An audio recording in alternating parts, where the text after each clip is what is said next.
She said, "You're paying for my Brazilian butt lift, or we're done." I said, "Let me think about it." Then I sent her a gym membership receipt and a personal trainer's number. What she threw at me that night. Original post: I, 36 male, have been with Veronica, 27, for 2 years. Met her at a friend's barbecue. She was this confident, vibrant woman who made me laugh. We moved in together 6 months ago to my place. Things were good until about 3 months back when her Instagram obsession went nuclear. Started innocuously enough. She'd spend hours scrolling, liking influencer posts. Then came the comments. "Look at her body. Isn't it amazing? I wish I looked like that. You're so lucky I don't have that kind of figure." I'd reassure her she looked great. She did. 5'5", maybe 140 pounds, perfectly healthy. But nothing I said mattered. She wanted what she saw on Instagram. Last Monday she dropped the bomb. I was paying bills at the kitchen table when she walked in holding her iPad. "Brett, we need to talk." "What's up?" She turned the screen toward me. A before-after BBL photo from some clinic. "I've made a decision. I'm getting this done." "A Brazilian butt lift?" "Yes, it's $12,000 at this place. They have great reviews." I put down my pen. $12,000? It'll change my life, Brett. I'll finally feel confident. "Veronica, you're beautiful as you are. And that's major surgery. There are risks."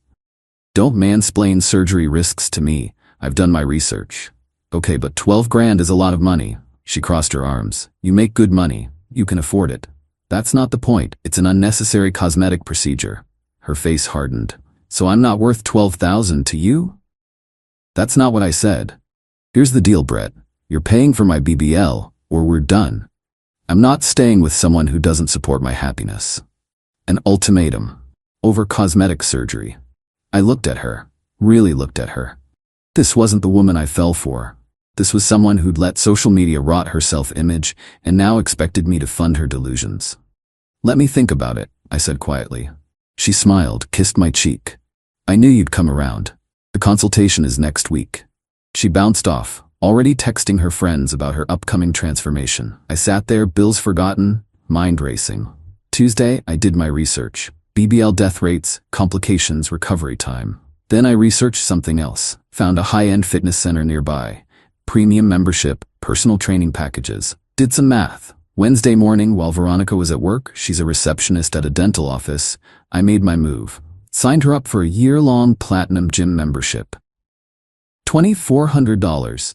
Booked 50 personal training sessions with their best trainer, Dimitri. $5,000. Bought a premium nutrition consultation package, $800. Total, $8,200. Still cheaper than surgery, and actually beneficial. Printed all the receipts, put them in a nice envelope with a bow. That evening she came home excited. "Did you think about what we discussed?" I did. Handed her the envelope. I found a better solution. She opened it, face morphing from excitement to confusion to rage. A gym membership and a personal trainer. Dimitri's supposed to be excellent.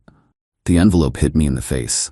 Then came the iPad. I ducked. It shattered against the wall. "Are you calling me fat?" "No. I'm saying if you want to change your body, this is healthier. I don't want to work for it. I want the surgery." "Veronica, it's dangerous. People die from BBLs. Get out. Get out of my apartment." "It's my apartment. I own it." That stopped her for a second. Then she grabbed her phone. "Fine. Everyone's gonna know what a piece of trash you are." Update 1, 2 days later. The social media assassination began immediately. Veronica posted everywhere. "My boyfriend just called me fat and tried to force me to go to the gym instead of supporting my mental health journey. I'm literally shaking. Some men really think they can control women's bodies. Toxic masculinity at its finest. Imagine being body shamed by someone who claims to love you." Her friends piled on. My phone exploded with messages from mutual acquaintances. Some supportive, most not. Her best friend Natasha texted, "You're disgusting. She deserves better." Her sister Jasmine called me directly. "How dare you make my sister feel ugly?" Even got a call from her mom, Gloria. "Brett, honey, just pay for the surgery. It's what she needs to feel whole." "Gloria, it's a dangerous, unnecessary procedure. You men don't understand. A woman's self-esteem is everything." "Then maybe she should work on her self-esteem without surgery?" "You're going to lose her over this." "I'm going to lose her because she gave me an ultimatum over a cosmetic procedure I won't fund." Thursday, Veronica came home with reinforcements. Natasha and Jasmine flanked her like bodyguards. "We're here to mediate," Natasha announced. "There's nothing to mediate." She demanded I pay for surgery. I offered a healthier alternative. Jasmine scoffed. "You bought her a gym membership. That's basically calling her fat." "No, it's literally offering to pay for professional help to achieve her body goals safely." Veronica started crying on cue. "You don't understand what it's like, seeing all these perfect women online, feeling inadequate. Then maybe stop looking at Instagram." Wrong answer. Natasha lost it. "You're emotionally abusive, controlling. You probably want her to feel ugly so other men won't want her. That's insane. Pay for the surgery or we're moving her out tonight." Jasmine threatened. "Okay, move her out." They weren't expecting that. Veronica's tears stopped instantly. "What? You gave me an ultimatum. I'm calling your bluff. You want to leave over this? Leave. Brett, baby, let's talk about this." "We did talk. You said pay for your BBL or we're done. I'm choosing done." The three of them huddled, whispering. Then Natasha stepped forward. "Fine, but she gets to stay here until she finds a place. She's got 30 days. That's more than generous considering she's not on the lease." Update 2. 1 week later. Veronica switched from anger to manipulation, started walking around the apartment in her underwear, posing in mirrors, sighing dramatically. "My butt looks so flat, no wonder you don't find me attractive anymore." I didn't take the bait, just kept working on my laptop. Then came the tears, daily crying sessions about how Instagram made her feel worthless, how everyone else's boyfriend supported their girlfriend's dreams, how I was crushing her spirit. Meanwhile, she was telling everyone I'd kicked her out for refusing to go to the gym. The narrative was that I was fat-phobic, controlling, and emotionally abusive. Lost about 6 mutual friends who bought her story without asking for my side. Friday night, she brought a date to my apartment. Some guy named Rodrigo she met on Tinder. "This is Rodrigo. He thinks I'm perfect as I am." Rodrigo looked uncomfortable. Hey man. "Veronica, you can't bring dates to my apartment. I live here too. For 3 more weeks." She stormed off to the bedroom with Rodrigo. I heard her loudly talking about how some men appreciate natural beauty. Poor Rodrigo left after an hour, clearly weirded out by being used as a prop. Saturday, I get a text from a random number with screenshots. It's Veronica on a sugar daddy website. Her profile: young woman seeking generous man to fund cosmetic surgery, willing to show appreciation. I saved everything. Evidence for later. Sunday, she tried a new approach. Made dinner, wore the dress I'd complimented once, acted like old times. "Remember when we first met? You said I was perfect." "You were. You still are. That's why you don't need surgery." "But I don't feel perfect." "That's an internal issue, not a physical one. If you loved me, you'd help me feel better about myself. If you loved yourself, you wouldn't need dangerous surgery to feel worthy." She threw the plate at me. Missed. Spaghetti everywhere. "I hate you." Noted. "You've got 3 weeks to find a new place." Monday morning, I woke up to find she'd cut up the gym membership card and trainer's contact info, leaving the pieces on my pillow like confetti. Also discovered she'd been telling her coworkers I was financially abusive, refusing to help with her medical needs. The entitlement was astronomical. In her mind, her cosmetic surgery wants were my financial obligation. Update 3. 2 weeks later. Things escalated when Veronica realized I was serious about her moving out. She called an emergency meeting with her support squad: Natasha, Jasmine, and now her cousin Monique, who apparently just graduated from law school. Monique tried to look official with a legal pad. "Brett, Veronica has established residency here. You can't just kick her out." I gave her 30 days notice. That's legal in this state. She's made improvements to the property. What improvements? She reorganized the closet, decorated the bathroom. I actually laughed.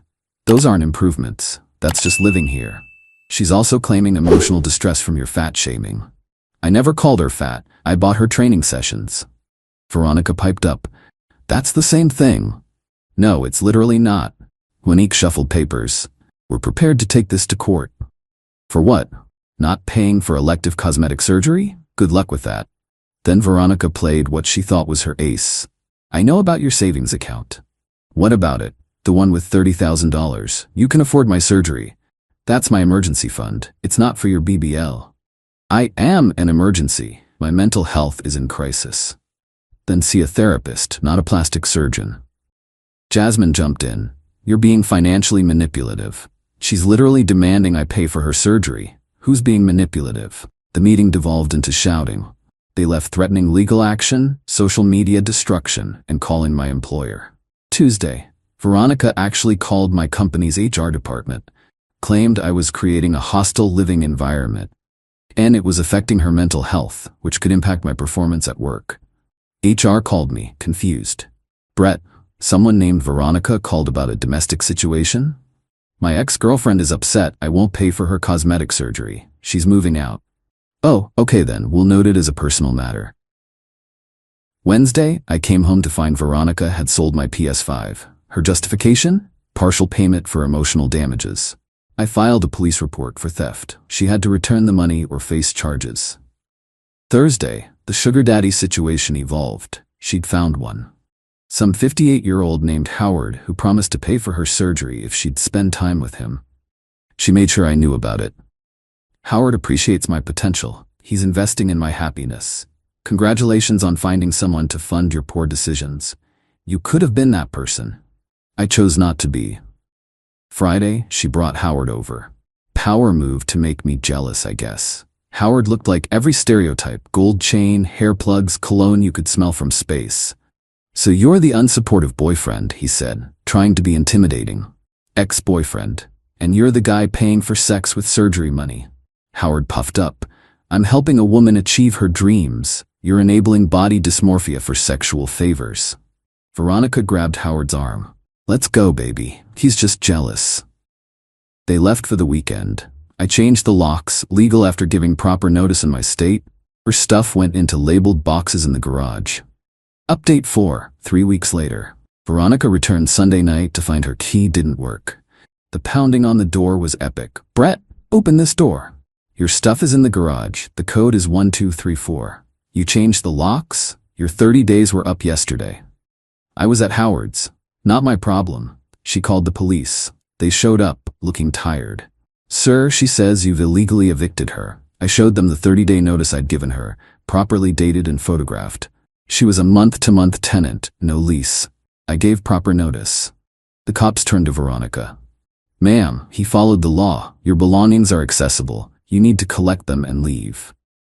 The meltdown was Oscar-worthy, screaming about her rights, my abuse, how the system fails women.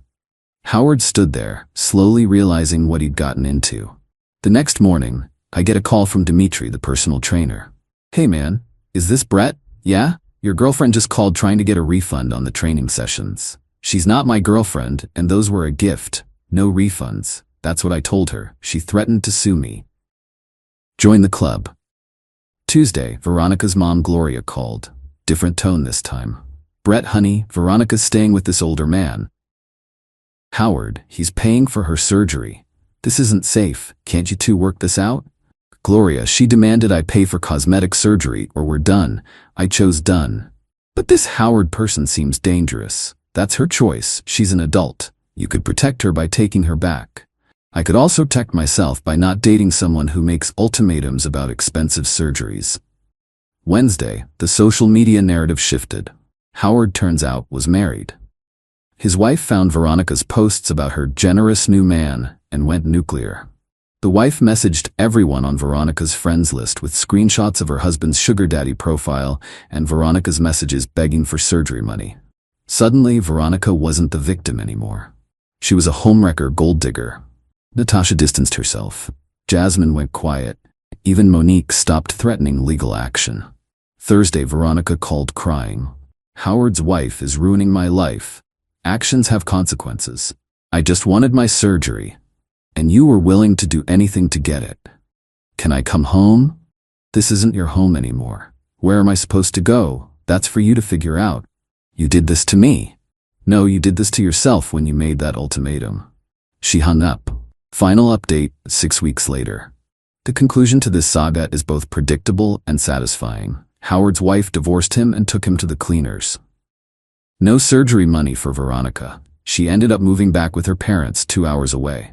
But the entitlement didn't end there. She started a GoFundMe. Help me recover from emotional and financial abuse. Goal: $15,000. She raised $127, mostly from her mom and sister. Then came the smear campaign 2.0. She went on TikTok claiming I was an example of financial abuse in relationships.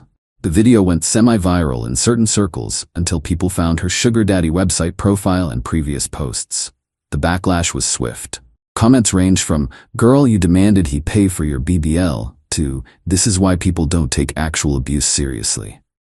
Her Instagram influencer dreams died when someone made a compilation video of all her contradictory posts. The internet doesn't forget. Last week I get a text from an unknown number. It's Veronica with a new phone. "I'm sorry for everything. I've been in therapy. I realize I let social media poison my mind. The BBL obsession was toxic. You were right to stand your ground." I didn't reply. "I still have the gym membership card pieces. Maybe we could tape it back together and start over?" Still didn't reply. "Brett?" Blocked. Later that day, Natasha reached out. "Hey, I owe you an apology. We all got caught up in Veronica's drama. She showed her true colors with that Howard situation. Appreciate that. Is it true she tried to sell your gaming console?" "Yep. Damn. You dodged a bullet. More like a missile." "The gym membership? I couldn't get a refund, but Dimitri let me transfer it. My buddy Carlos had been wanting to get in shape. He's down 15 pounds and loves working with Dimitri. Says it's the best gift anyone's given him. The apartment's peaceful now. No more Instagram comparison sessions. No more tears about other women's bodies. No more ultimatums about expensive procedures. Started dating someone new last month. Rachel's a nurse who thinks the whole BBL trend is insane. When I told her this story, she nearly choked on her wine laughing. She really thought you'd pay 12 grand for her to get a bigger butt? She thought it was my obligation as her boyfriend. The entitlement is wild. The fake crying was worse.